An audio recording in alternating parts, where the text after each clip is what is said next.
watching the station covering all of the DMV. This is DC News Now. Good evening, everyone. Thank you for joining us for DC News Now at 6 o'clock this Saturday evening. I'm Ben Dennis.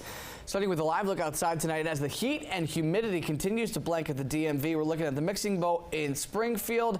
Yeah, it felt a little bit sticky out there, Scott Sumner. He's tracking those temps, what's gone up, what's gone down. There's plenty of activity out there. I know later we're going to talk about a hurricane that's already formed down south of us, Scott, but what's going on out there right now? Yeah, the hurricane right now is the last thing I'm thinking about. We got too much local stuff to talk about up here, Ben, but we will eventually get to the tropics later on.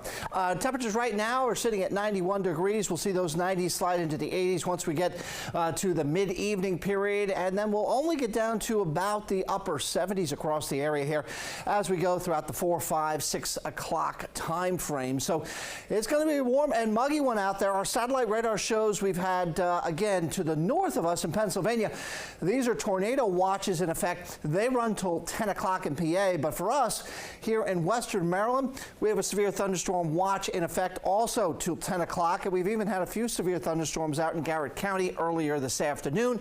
They have since dwindled, but waiting on some more active weather here coming in overnight tonight. As we look ahead towards the rainfall forecast, we could be looking and expecting possibly about a ½ an inch of rain when it's all said and done here over the next couple of days. Headlines here, some storms tonight. DMV first warm day on Sunday. Cooler, comfortable by Monday, and the heat and humidity is back for July 4th holiday weekend. We'll talk all about that in just a few minutes with the 7-day. Ben? Hard to avoid the heat, Scott. Thank you. An update tonight. DC officials say that the Anacostia River Splash event has been postponed yet again. This comes after officials say that water samples taken just yesterday, they showed high levels of E. coli. Today's event would have been the first time in over 50 years folks would have been able to swim in the Anacostia. The event is being postponed until July the 13th. This comes after Virginia health officials say 23 people got E. coli last month after swimming at Lake Anna. 2 more also contracted the virus after having close contact with someone in the water. State officials say that they are unsure what caused that breakout during Memorial Day weekend, adding it is tricky, if not impossible, to definitively detect where the bacteria came from. One of those scenarios where there was a perfect storm of elements, literally a storm, I think, which preceded Memorial Day. So there was a rain event, a lot of activity because it was a holiday weekend, so more people were probably in the water. If you were in Lake Anna during Memorial Day weekend or any time since and have experienced any sort of stomach bug or pain, experts recommend contacting your local health department. Staying in the Commonwealth, Fairfax City Police say that 1 person is dead, 2 others hurt after a car crashed into the parking lot of a car wash this morning. Officials responded to Flagship Car Wash on Fairfax Boulevard just before 11 a.m. Police say a driver was leaving the car wash, hit a nearby car before hitting a group of employees. 62-year-old Martha Nguyen died as a result. Police say that speed and alcohol do not appear to be factors here. The crash is still under investigation. And staying in Fairfax County, police say that a man is dead, another hurt in an overnight shooting in Annandale. Authorities responded to Wadsworth Court just after midnight. On scene, police found 2 people shot. 1 victim was taken to the hospital where he died. Another man suffered non-life-threatening injuries. That investigation is ongoing at this hour. And over in the district, police are investigating 3 deadly shootings tonight. The first happened just after 11 o'clock last night on Morton Street Northwest. On scene, police found a man who had been shot. He died on scene. In Southeast, police say that a man died after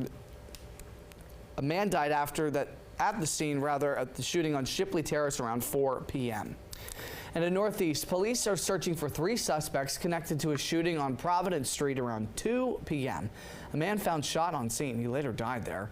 Suspects were last seen leaving the scene in a black pickup truck. Meantime, Maryland officials, they got together today calling out recent gun violence in Prince George's County. Local, state, and federal leaders hosted the Take Back the Park event at Shrum Hills Park. That's where a mass shooting at a senior skip day event left 5 teens hurt back in April.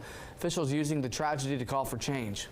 I think it's an important reminder of our need to try and focus on addressing this problem at all levels, where state, local, and federal, and at the community level as well. We have to prevent people from wanting to pick up a gun in the first place. We will send a message through our prosecution that it is unacceptable and that we will hold them fully accountable for their actions.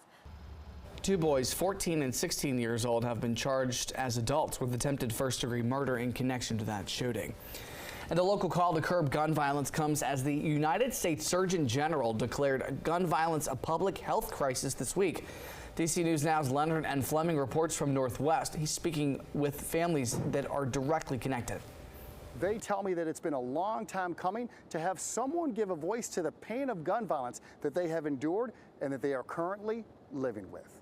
I know for myself, mentally, it's been a struggle for me. Gun violence has taken its toll on Asia Tamimi. All 3 of her sons have been shot. One is paralyzed from the waist down after being hit 8 times. Now she advocates for others who are impacted by gun violence. This week, the U.S. Surgeon General, Vivek Murthy, declared gun violence a public health crisis. It's long overdue. Long overdue. We live in it. I'm called to crime scenes all the time, so I see what the families are enduring, losing a loved one due to gun violence. While violent crime is down in the district by 28%, families say they still hurt from shootings in the city. Wrong place, wrong time. Both times I got hit in the same leg. Marquita Johnson remains at a D.C. hospital after being shot last week. This is the 2nd time Johnson has been shot. She tells me this one is devastating. I got to learn how to walk on my leg again. It's very disturbing that you can't walk out your house, you can't go to the store, you can't visit family. Adrian Mosere was shot in 2017. I got caught in a crossfire with hail of bullets. He says he suffers from nerve damage in his leg. It's happening every day, every minute. As we talk, someone's being shot. These families tell me that they hope the Surgeon General's words carry some weight and help them in the long run. Reporting from Northwest, Leonard N. Fleming, DC News Now. Back to you. Oh, thanks to Leonard. In Virginia, new laws are taking effect come Monday. No more legacy admissions. Public colleges and universities are banned from giving preferential treatment to student applicants based on legacy status. Speed limit changes in an effort to make roads safer. All counties, cities, and towns will be allowed to lower the speed limit on certain state roads. And to-go cocktails, they're here to stay. Restaurants, bars, distillers, they will permanently be allowed to sell take-home alcoholic drinks. The pandemic-era law was set to expire, but Governor Youngkin signed a bill to keep it going. And staying in the Commonwealth, a major win for military vets and their families in their battle for education benefits.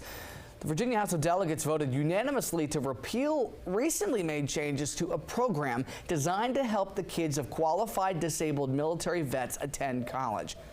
It comes after months of debate and tense times for families who were dealing with changes that would have made it harder for families to access tuition waivers. I'm so grateful that we were able to come together in a bipartisan way to fix this. It's very important that we restore this program, get it back to where it was. I think there are some places we can tighten it up maybe, but right now the thing we have to do is restore what we took away and the things that we messed up. And next up is the Senate, where the repeal bill faces an uncertain future. Well, Metro Rail and bus fares go up starting tomorrow. Here is how that's going to work. Metro Rail fares will range from $225 to $675 on weekdays, depending on the distance it's traveled. After 9:30 at night and on weekends, Metro Rail fares will range from $225 to $250. Metro Bus will cost $225, and Express Bus fares will cost $4.80. The fare hikes come as Metro faces a $750 million budget shortfall. We asked Metro riders how they feel about those price hikes. I think public transport should stay cheap. It's public transport. I am happy with it because I appreciate supporting the Metro. Riders who use senior Smart Trip cards and reduced fare programs will still get 50% off of their trips.